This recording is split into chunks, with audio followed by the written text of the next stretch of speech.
Wanzo TV, and of course today we are talking matters to do with finance bill 2024, and of course in studio to make sure that you understand, and of course I also understand matters to do with the finance bill 2024. In studio I have some of the guests, and of course in my immediate left is Mr. Kennedy Sankara, who is an economist.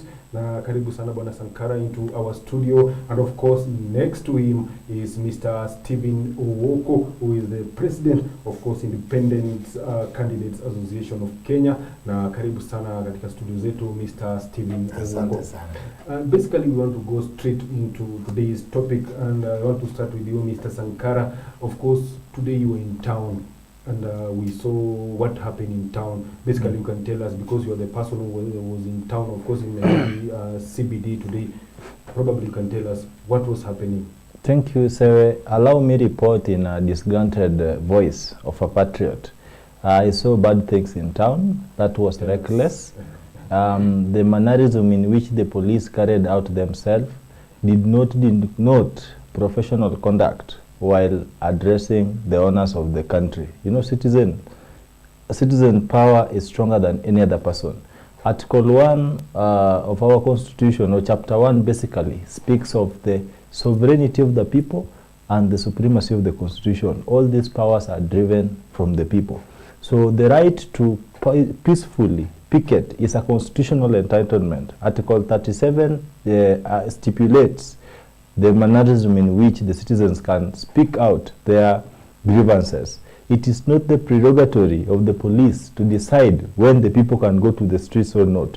Whenever we make submissions in writing to the police, it is not a request that allow us to go to the streets. No, constitutionally nowhere Bunge is recognized to give orders. We only formalize the activity by informing the police to provide security. Their number one constitutional responsibility is to ensure that crooks do not infiltrate in public protest that may ensue in the destruction of property and even putting lives of the citizens to danger. Theirs is not to run carelessly with tear gas. You know, I walked in here and I was nose bleeding, not because I'm unwell. Just small flu is not enough for that. It is because of the tear gas consumption in town. The aimless throwing of tear gas canisters. I witnessed what we call police brutality with my bare eyes, owing to my perennial experience from Kisumu, which has been the bedrock of police brutality. I saw police tear gassing a young lady who ended up fainting. Water was being poured on her. The police followed us along Kenyatta Avenue with tear gas canisters left, right, and center. In fact, they were throwing the tear gas canisters and laughing. Another funny incident was around City Hall at around 16:45 hours. A young man was forcefully, let me say, abducted by the police, because that is not, the conduct do not amount to arrest. That was forceful abduction and throwing of a young man into a waiting police lorry in the name or pretext of having participated in the Mandamano. The only crime the police would identify, and I heard from them, was that the young man was carrying a bottled water. We want to know, since when did the Constitution outline carrying of water in public as a justification of participating in the Mandamano? That was gross misconduct, and I think if we are in a law-abiding society, the person who oversaw the misconduct of the police today should be held constitutionally responsible, because we are the people. We decide when to go to the street, how to go, as long as our actions are within the constitutional limits. No one should feel like we owe them an explanation on how to go to the street. So the actions that were meted on the people of Kenya, particularly those who are busy on their issues like myself, I think that was the worst mistake that would be done by a government that calls itself responsible, law-abiding, and respectful to the citizens. We need to let the people speak, because the consistent efforts by the government to muzzle and gag voices that are dissenting is the recipe of what we call a revolution. Okay. The people were demonstrating against bread. This bread has led to fall of various governments world over. So that was wrong. I want to condemn it, and I want to urge the judiciary to free those young men and women who've been arrested carelessly because of things that cannot be justified. Okay. That was gross misconduct. So probably if Mr. Oko, you can jump into this conversation. I know probably you've been following what was happening, and maybe you can tell us what led us to this demonstration. What were people demonstrating against? People were demonstrating before because of high taxes. You see, the world governments all over the world fund their activities through taxes. So there is the taxes like personal income tax, payslip tax, corporate tax, exercise duty, VAT, housing tax, real estate, and etc. Now, the one we have in Kenya is a bit too high. And because too high, yet there is minimal or if any lack of service delivery. Because we are so much overtaxed. Yes, we don't get the services we need. If you want a passport, it is very expensive. ID, land, you go to the hospital, you still pay. There's no free medicine, there's no free services. You will still pay for the road. So the taxes are just too high. And the rate of inflation, and because of the hard economical times, the government is still adding more taxes to them. So the people are disgruntled because the taxes are higher and they don't see the value of their taxes. That's why they went to the streets. Okay, and probably we've seen some of this campaign that has been there for like almost something in 2 weeks. There's a lot of campaign on Twitter, online, and social media, and of course we saw Kenyans take initiative by themselves. You know, they were not influenced by any politician or political party. Probably, Sankara, I want to understand what does that mean, because we also saw some of the people who were on the street were particularly young people. What does that imply? Vox populi, vox Dei. The voice of the people is the voice of God. I believe the Kenya Kwanza administration is led by people who can actually claim to be having the opportunity to speak to God one-on-one, because they are ever holding prayers, endless prayers in State House. I want to remind them that what the people are saying is what their God they worship in State House demands of them.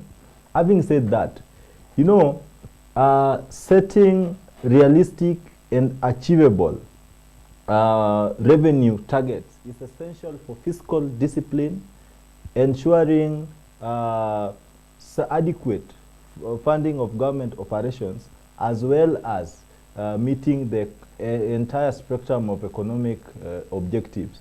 That can only work when realistic tax measures are put in place. Constitutionally, it is our responsibility as the citizens to fund government through taxation. We are not rigid to new taxation. Neither are we too flexible to draconian and realistic tax measures. So whatever it is that it means, when you see the Gen Zs who've been called complacent individuals who are never interested in political structure in this country, taking into the streets. I was in the streets for almost 4 hours. When I left a certain TV station and went to town, yes, during the morning brief, we had a serious exchange of, tear gas and words between the citizens and the police. And this was characterized by the energy. What stood out clearly was the people who were participating in the maandamano. I, being born in Kisumu and raised in Kisumu, I must have experienced several maandamanos. The practical character representation of the people who participated in this maandamano is a clear warning to respond to your question that the government should not take this as business as usual. A hungry person is a hungry population. These people have nothing to lose. These people wake up, they have no jobs. All they see is a brutal police force. We don't have a police service in Kenya. Those are written words on papers. Their conduct is forceful, not service-oriented. We also see the people unable to meet basic necessities, acquiring public health system today in Kenya, services. It's not a child's play. And you look at how many health facilities, public in this regard, are youth friendly. A lot of them, you may sample, out of 12, you'll only find like 1 or none is youth friendly. So these young people are growing up seeing a government that is reckless in utterance. I can quote, you see people like David Lee, the people who advise the president on financial issues, are very reckless. They're abusive. See Senator Mwaura, the appointed government spokesperson, very reckless, calling people all sorts of names in the name of not siding with the government. So I think this is a warning call to the government to always prioritize the people's voices, because the moment the government start acting oblivious of people's reality, that is the beginning of the end. We are not any different from other countries. I know Kenya has been praised as an island of peace amidst turbulent seas. We've seen neighboring countries going into wars now and then civil wars. We are not any different because we are also human beings. So the government should not push us further. We know who are behind all this, because you find a government that cannot, actually, these are one of the things that have angered these young people, including myself. You find this government officials, a KRA, the taxman cannot explain or justify the need to impose the 2.5 tax on vehicles. You find the government officials cannot prove why they need to introduce 16% VAT on bread, which they dropped, of course, from the report we had, from a zero-rated capacity. That tells you the only justification they had that there is a lot of people who are suffering from diabetes. Now we need to curb it through imposing of VAT. I mean, that is called, I don't know the exact language to call it, but I think that is a fool's wisdom, trying to explain things that do not make sense. So the point is that the youths have communicated that, check what, Mr. President, in as much as you are become the king of skies, we are still the in charge. We are the bosses. Okay. And we can call shots and determine how you are going to run this country, not with our exclusion. That was very particular. Thank you so much, Mr. Sankara. Well, indeed, you can also join the conversation by ensuring that you keep on sending on your question so that we can sample some of them as we continue the discussion, or rather this live discussion. And perhaps, probably, if I can bring you, Mr. Owoko, into this conversation. The youths, or rather Kenyans, were talking about high taxation. So as a country, or rather if maybe as a country, what can we do so that we can balance the revenue collection in terms of taxes, and of course reducing the what people are saying that they are being overtaxed? What can we do as a country? Well, you must remember it is officially, the last president said that 2 billion shillings are stolen daily from taxes. We are talking about 720 billion. That is the official. Now, if you put those, the unofficial ones, it goes higher than that. And then we have what we call wasteful spending. True. And lack of fiscal discipline. Yes. All this put together amounts to trillion plus. Now the issue is not high taxation, is because we are highly taxing people and stealing that tax. During Kibaki's time, the former PS, Joseph Kinyua, said that a third of our budget is stolen. That was also official from the Permanent Secretary of Treasury. The president made it clear. So when you are overtaxing us and you are stealing that taxes, you are squeezing every penny from us, and we are not seeing service delivery. So if we were to reduce our taxes by 30% or by a third, Kenya would be still ready to go. Look at Tanzania. Their budget was about 19 billion. They are higher population than Kenya. They are higher, they have more civil servants, more teachers, they have more army, they have more roads to construct, yet their budget is 19 billion. The same Uganda's budget was around 18 billion. So what does it mean? It means that Kenya, we have like what was written on the newspapers the other day, that daylight robbery. If you saw the headline, daylight robbery. That was the headline. So the taxes this government is robbing from us. Now, what should be done in times like this? Any responsible government is to reduce the taxes. Once you reduce the taxes, then that money is in the hands of the citizen. There is a circulation. And when there's a circulation, the economy improves because now the corporate, the manufacturers, the traders, the wholesale, and the retailers have to sell more. And when their sales goes up, then you have higher taxes. You get it the other way around. So the government should do, what the government should do is reduce unnecessary spending, unnecessary what we call projects. 2, we should have fiscal discipline. 3, we should seal all the loopholes. Every month you hear about the Auditor General's report. Billions in every sector is lost and cannot be accountable. Once we seal and stop stealing, then the high taxes that the government is trying to meet will be able to meet without even stress and without annoying the citizen. It's that simple. Okay. And of course, after... and maybe to add on something, you see, in Kenya, it has not been the problem of revenue. Our revenue collection in my actual census, not what the government reports, surpasses the limits that are our targets. The problem is the expenditure. Kenyans do not have a problem with owning their constitutional obligation. Yes. The only problem is reciprocation, visibility, tangibility of tax translated into development and service delivery.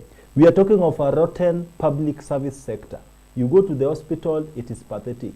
You go to acquire government documentations and bureaucratic.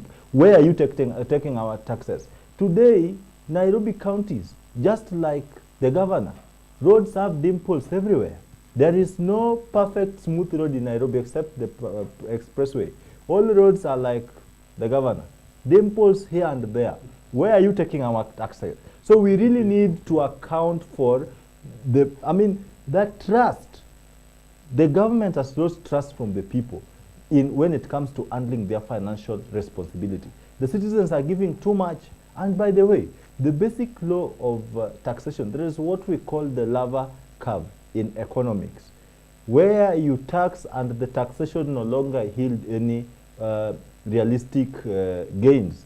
You've overtaxed everything. So the people, you have nothing to tax. That's why you will find a foolish government official thinking of introducing tax on basic consumptions like bread. It shows you that they've exhausted all the revenues. What they've been defeated to exhaust is the stealing of loopholes where taxpayers' money is being swept. Imagine you paying tax, then it goes directly to someone's pocket. How do you feel? Then you go to the streets, you find a poorly trained police officer, ethnically mobilized along the ethnic extractions, paraded in the streets with very draconian tools of war, ready to attack you. What do you expect a young person, a Gen Z like me, myself to do? And that's why you find the people have lost respect for the police. We are staring a very strange scenario. A public officer is assaulted by a Kenyan, you find Kenyans supporting this person. A public officer shoots a judge in the court, you find Kenyans blaming the police. What is the position of the police when it comes to governance in this country? I want to tell the police, we are together with you in this finance bill. We are going to suffer together. Whether you support the government or not, at the end of the day, your reduced pay slip will even shrink further. And we will not be avenues for excess black tax to you. We will say no to black tax. Then we see where you are getting the money. You do your job. Protect us during demonstrations. If the government was to do the needful, no one will even bother parading the police in the streets. Or rather, they can just come there in their plain clothes or in their uniform, just tell people do the right thing. You know, human beings, social psychology, just speak to people. You will enjoy and entertain working with people. But the moment you show people force, some of them were born in families where war is the basic way of life in the family. People are fighting father, mother, children. So you introduce them to war. They say, okay, you are in fact a better tool because you are armed. Let me train you now. We fight at home. very unprofessional and pathetic. Yeah. Thank you so much, Mr. Sankara. And basically, I want to ask you something to do with today's PG, Mr. Ahok, and of course, Sankara, you can also jump into it. There was a lot of noise in terms of this finance bill 2024. We had some funny statement from the chairman of committee for what we call budget committee, Mr. Financial planning, Kimani Kuria.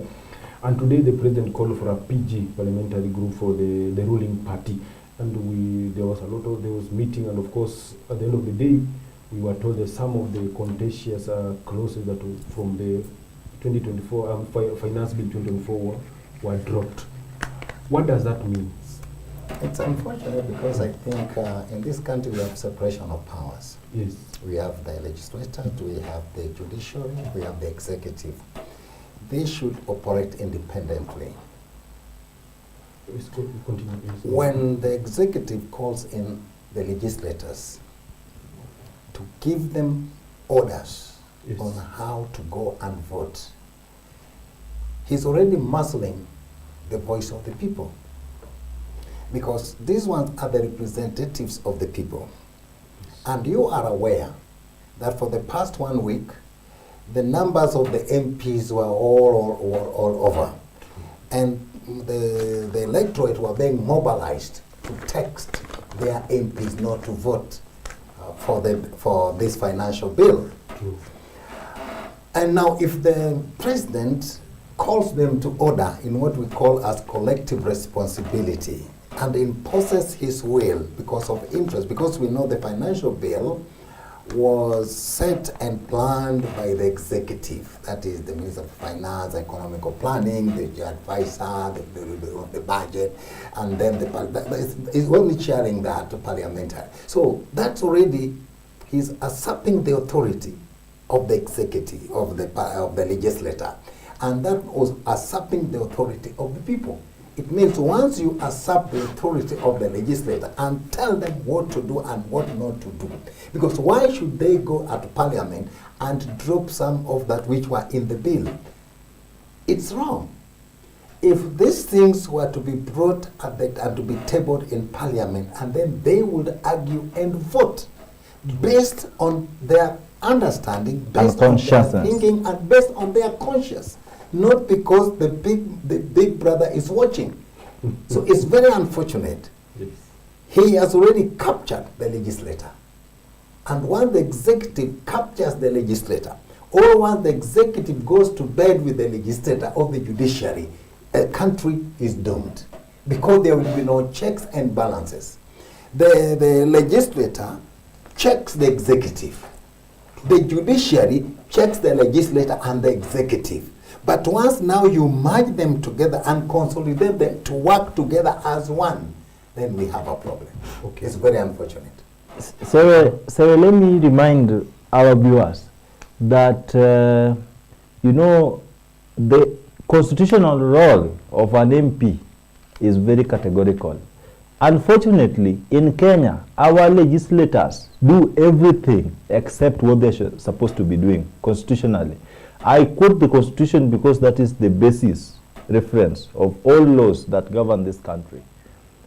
A legislator should do 3 things at most. Oversight, to oversight President Ruto. Let me use this so that our viewers understand what I'm saying. Parliament should ensure that William Ruto and Rigathi Gachagua are put on checks and balances. They don't travel left, right, and center without clarity on financing of their travels, without being questioned.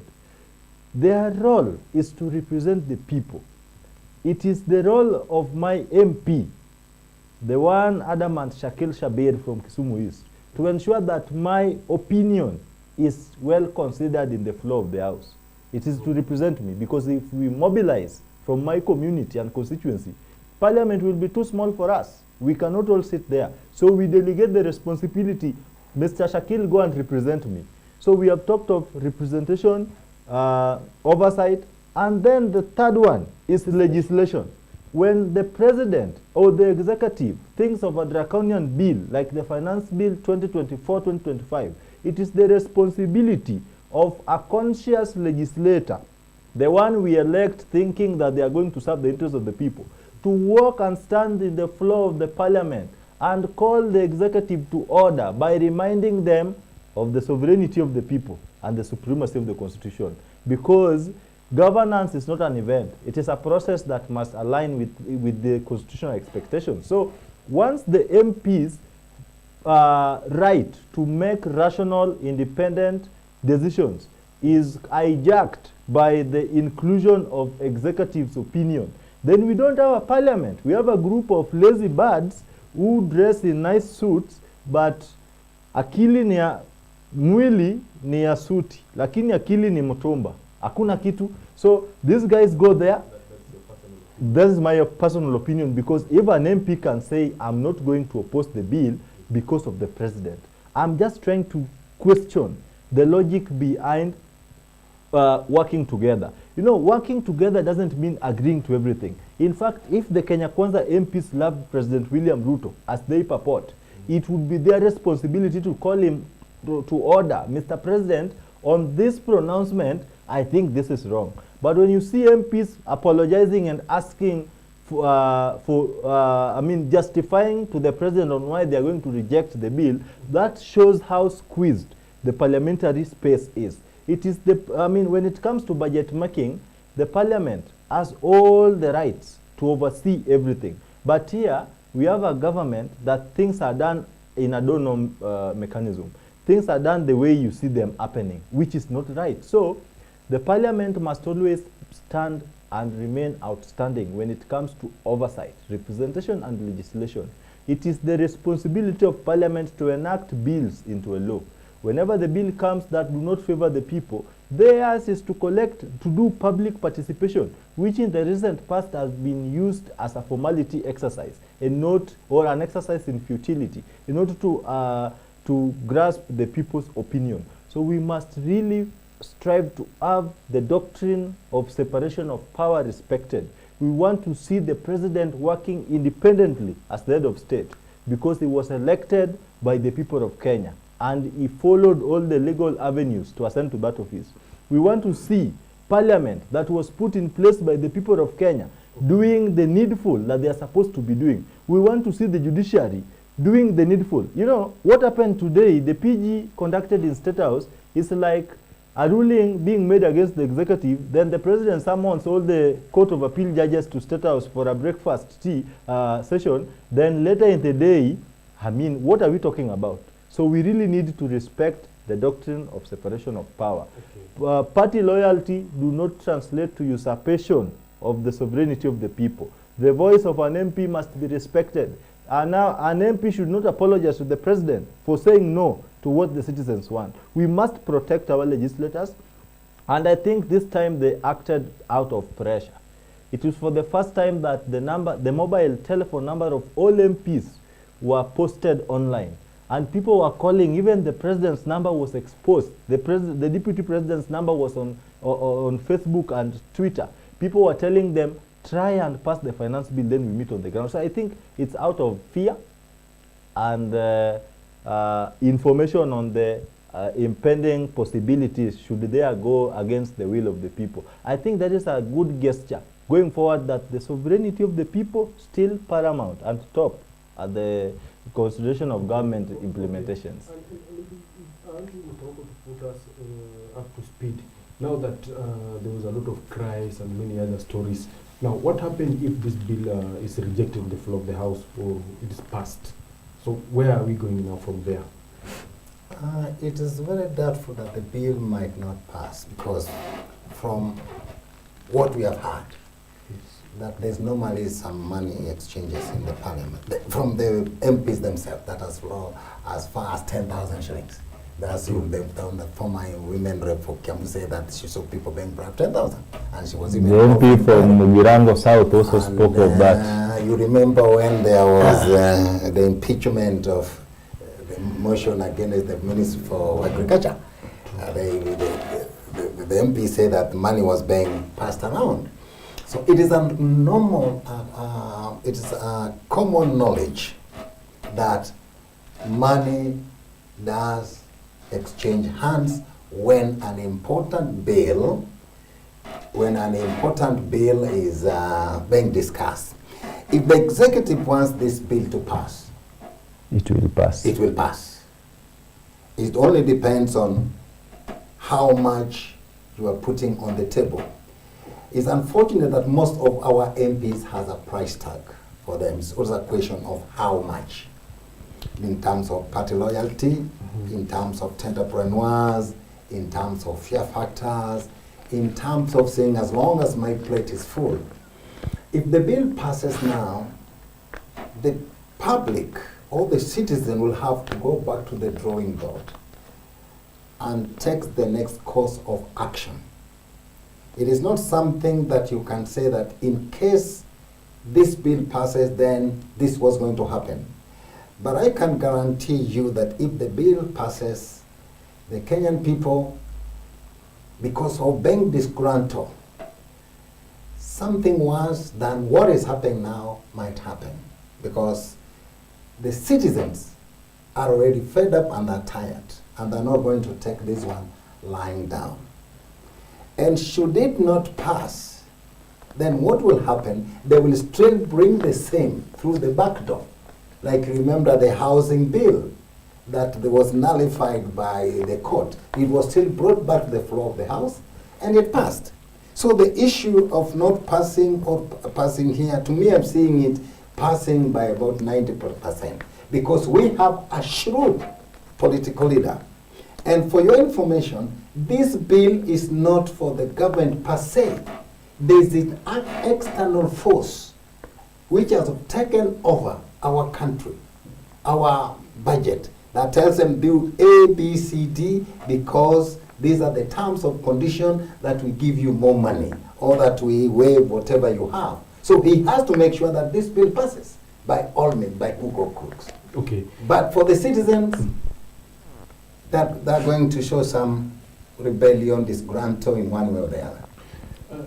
And maybe to add on what he's saying in finishing, is that whether the bill passes or not, the things that were dropped, those were just a drop in the ocean.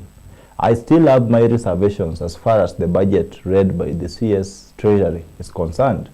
My reservations is when it comes to capitation on borrowing limits. You see, the government expanded the borrowing limits from a particular percentage all the way to 507 something billion. They also spoke of increment on revenue. The revenue targets, they increased from, the budget has increased 2.2% from 3.8 in the last financial year to 3.9 trillion. And then we're also talking of recurrent expenditure increasing by 0.7 from the previous 2.78 trillion to 2.76 trillion. We are also talking of debt financing, which is the thorn in the flesh. We are still talking in the Finance Bill 2024-2025, we are going to finance our foreign debts at 49.9% and also 50.1% for the domestic debt, from 55 to 48 respectively in the previous reading. We are also talking of revenue projection increase from by 16%. That is from 3.4 trillion from 2.9. When you increase revenue, you also increase, because the primary source of government revenue, the known ones, is taxation of the people and loans, borrowing. So the moment you are increasing revenue, you are also increasing the borrowing limit, but you're not speaking of the bare minimum increment for the common man. You cannot tax everything from nothing. You must increase people's salaries, then get an avenue of expanding their purchasing power, circulation of money in the economy. Economists, great economists will tell you that. And then now you get the avenue or the route to tax them. But here comes a scenario where we are talking of inflation. The same government, if I'm not wrong, when they came into power, there is a narrative that they used to sell. I think it was only bought in the UDA campaign propaganda gatherings, where they said they found an empty coffers. So within these 16 months or 14 or so, how did you fill the coffers to think that you can increase the revenue targets to 16%? I mean, setting realistic and achievable revenue targets is essential for fiscal discipline, something that is critically lacking in the Kenya Kwanza administration. We must seal the loopholes when it comes to extravagant spending. The Live Within Your Means campaign that has been pushed by the president should also be seen descending from State House. We want to see State House limiting the numbers of excess or unnecessary visitors. That tea and mandazi they are sipping on my taxation is unnecessary. We want to see the presidential trips being regulated. At least they should travel when it is too necessary. Now the president has started speaking about international affairs, the war between Ukraine and Russia. When they were campaigning, they told off President Uhuru Kenyatta that stop lying to the people of Kenya. The war in Ukraine has nothing to do with the cost of living in Kenya, the cost of oil in particular. When they took over, they just realized that the cost of, the war in Ukraine and Russia has a direct impact in Kenya because we are also reliably an import economy. So most of our things come from these countries. So when you start speaking of this geopolitical influence, it has a lot. So the government must always be sagacious and pragmatic when it's making some pronouncements, because I want to maintain, as I have said, not all citizens of the Republic of Kenya are UDA party adherents. Some of them question logic. And to mean, you must always communicate to them in the language they understand. And then the government also, not always the government does bad things. But our government has the weakest form of communication ever. The people who've been given the responsibility to communicate do not speak to the people in the language they understand. I once attended a meeting that the government spokesperson convened with the media personnel, and we asked him, how frequently do you speak to your people? In what language do you speak to your people? Kuleta kizungu mingi na Kiswahili kubwa kubwa, wananchi hawaelewi. At least normalize speaking to the people frequently on the good, so that we will not wait to hear from you when you want to communicate dangerous statements like increasing the price of bread to the people of Kenya. That is catastrophic. And basically, Mr. Aoko, we understand that in all this scenario of Finance Bill 2024, the backstop at the president, but we want to understand who are the people behind this who are the people who advise the president on matters finance, or rather the finance bill that we are talking about. Who are the people who are behind it? Is it the Minister for Finance? Is it the Parliamentary Committee on Budget, or is it the economic advisors? Who are the people responsible for this? In politics, there's what we call them the jandas of the canon, or in the simple man behind the throne, or the man behind the mask, whatever language. The power behind power. When Kenya Kwanza came into administration, he opened a channel of communication with the Bretton Woods Institute, that is IMF and World Bank. And under all circumstances, what is known as Washington consensus, when they come to a country, before they give you money, there's what we call, they have their own terms and conditions. And one of them, they want to interfere in your form of administration. Two, they also interfere in terms of your budgetary on the economy, how you implement it. Those are the terms they set. You must sell this, you must do this, and this one, and this, in order for us to bail you. They are not like the Chinese, who just gives you money and then you do what you want. So once Ruto went to IMF, they came in. So the people behind this bill, the last bill and this one, are the IMF and World Bank, the West rather. So, and because the people who are advising the president, you know them, the professors, the doctors, and so on, they are graduates and students. And former employees. Former employees of the World Bank, who has been conditioned in that form of system. And those who are living in a different world together with the members, the public, and who does not understand the level of our economical condition on the majority of the Kenyan. So the people behind this bill are not the ones we are seeing. Okay. They are the invisible, and they are the members of the West. And at the end of the day, their intention is to make the country become so much debted and independent in such a way that they control you behind the scene. Because a debtor is a slave to the one, or a creditor debtor is a slave or to the debtor. So that's what happened. That is the intention. And they will give you a lot of money and even tell you where to spend that money in the project that does not bring immediate returns. And in the long term, the more you fail to repay, the more they come in to bail you and to give you terms and conditions in what we call concessions. So it is not, and it is not the Kenya Kwanza administration. It is not the people we see, the professor, the advisor, no. There is a bigger man behind, the bigger people behind, who is controlling our economy. So as currently, our country is already being sold, and we are not on our own. Somebody else is dictating our lives. You know, to sum it up, it is magic to think that the vigorous,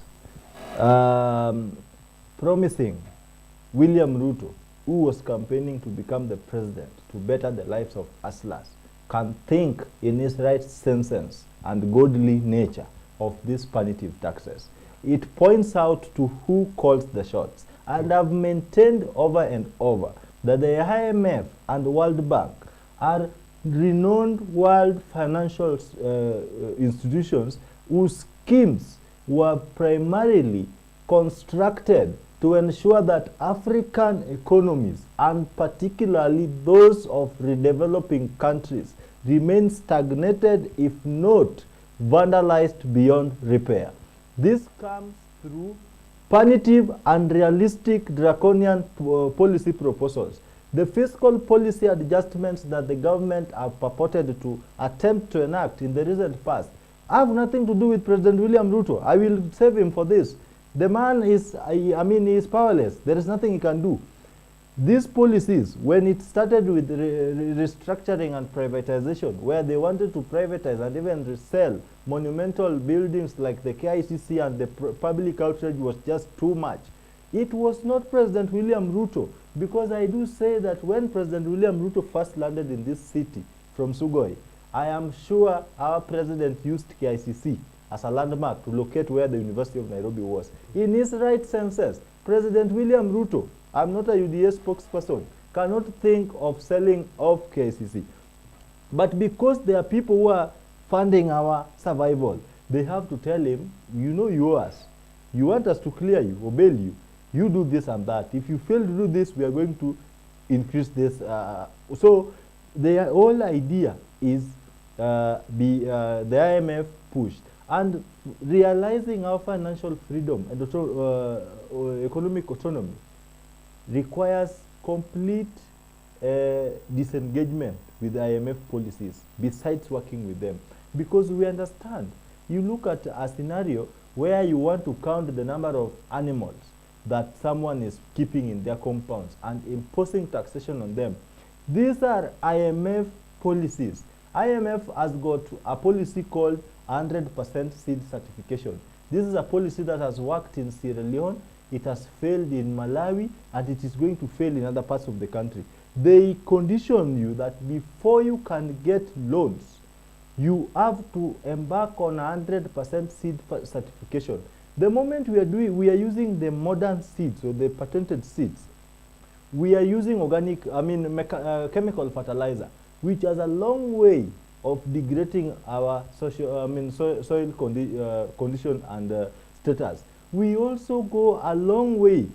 You know, how sustainable is this farming? It is only organic farming, where you harvest crops and select the best seeds that is sustainable, because you can grow in any season. Okay. Buy this 100% satisfied seeds, or what we call the hybrid seed. You cannot replant it in the next season. You have to rebuy the seeds. This is what IMF wants, to ensure that we are not economically satisfied. To sum it, let me say that the policies that are fronted by these world financial institutions have nothing to do with betterment of the lives of the people of Kenya. They don't care whether you have a satisfactory education system. They don't care whether you have a satisfactory health, public health system. All they care for is to make you a beggar, poorer, and die in loans. That is what they want. Very good. And probably as we wind up this session, we also understand that tomorrow, that is on 19th, we will be having another demonstration in Mombasa.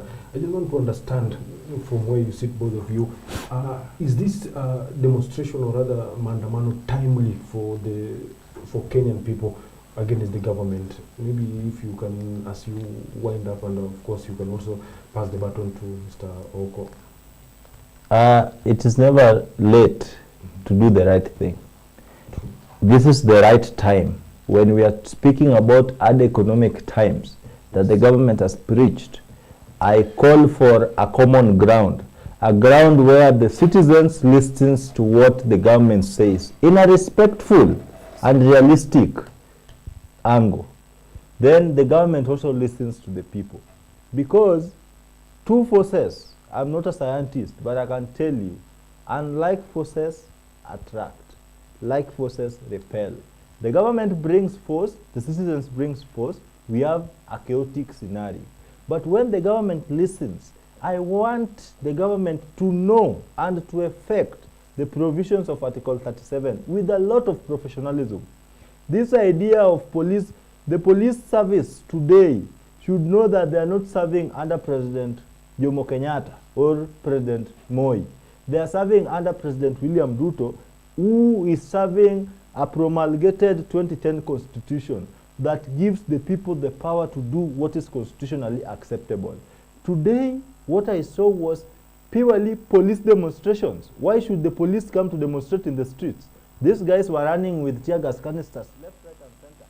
These guys, I mean, they are not even professional. I'm not a security expert, but I can tell you the conduct was very ridiculous, and that poses even security challenge to the police on how they are going to handle protesters. If the same police are going to be deployed in Haiti, then we have a reason to question their competency. So we really must respect the people, because sisi kama wa Kenya hatujakataa kulipa ushuru. Ushuru tutalipa na tutazidi kulipa, na hata watoto wetu watalipa.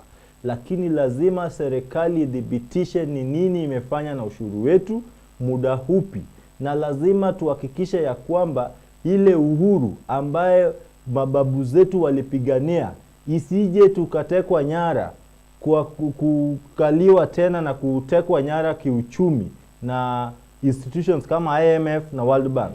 The president must know that he is not a global president. He is the president of the Republic of Kenya.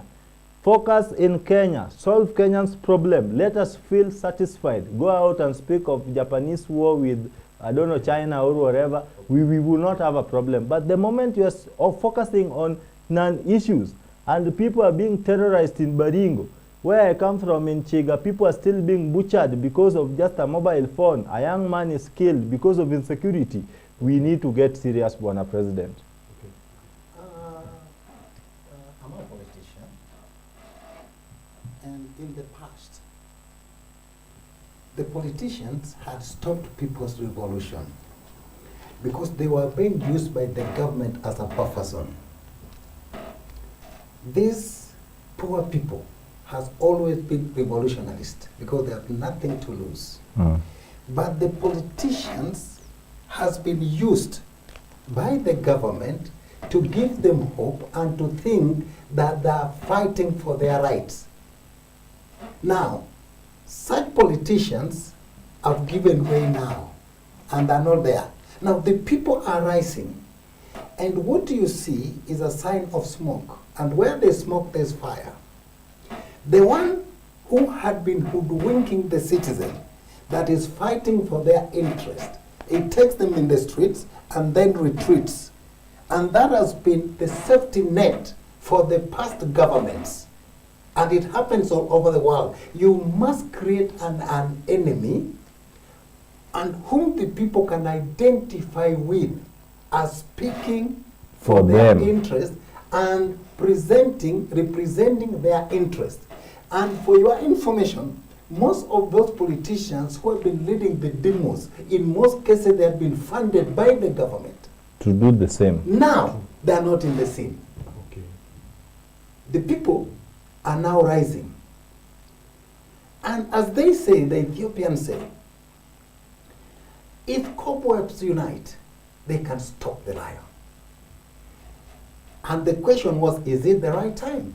Yes, somebody said, you can stop an advancement of troops, but not an idea whose time has come. Has come. If this government does not listen to the people will rise up on their own. And once they rise up on their own, it was going to be like what we used to call like the Arab Spring. It was never led by politicians. Even our neighbor Sudan here, it was never led by the politicians. Because the politicians are buyable. The politician has a price tag. The politician has selfish personal interest. Now this Mandamano is rising up. The next time you will hear it is in this place, and this place, and once it compasses into a fire, then these people, the center will no longer hold. So to me, I'm seeing it as something very, very serious. Well, Mr. Sankara, I know this conversation can go on and on and We on. can because, speak even up to tomorrow. We have a lot to I say. know you have a lot to say, but I'm being told that time is not our side, and of course I can also see some people are online. Wana Simba, I say great conversation. Someone by the name Jackson also say I'm watching from Nakuru. There's somebody anajiita Empire Mike, anasema I'm watching from Nairobi, Kenya. There's another person by the name Ongeri Boniface. Vile vile nakuona hapo. There's another person by the name Nedvin Nyakerari, I think. There's another person by the name Eric Musawi. Basically, because of time, we could not read all your question. Basically, as we understand, is that this conversation can go on and on and on because of our guests have a lot to say. Basically, that marks the end of our today's discussion. And of course, this discussion is always a weekly discussion. And next week, keep here to ensure that you get more discussion on matters, finance, and of course, Eurobond and the topics that are coming in for the day. My name is Kevin Sewe, and of course our guest has been Mr. Kennedy Sankara, who is an economist, and of course Mr. Stephen Owoko, who is President of Independent Candidate Association of Kenya. Thank you so much. My name is Kevin Sewe. Goodbye and good night. Thank you very much. Thank you so much.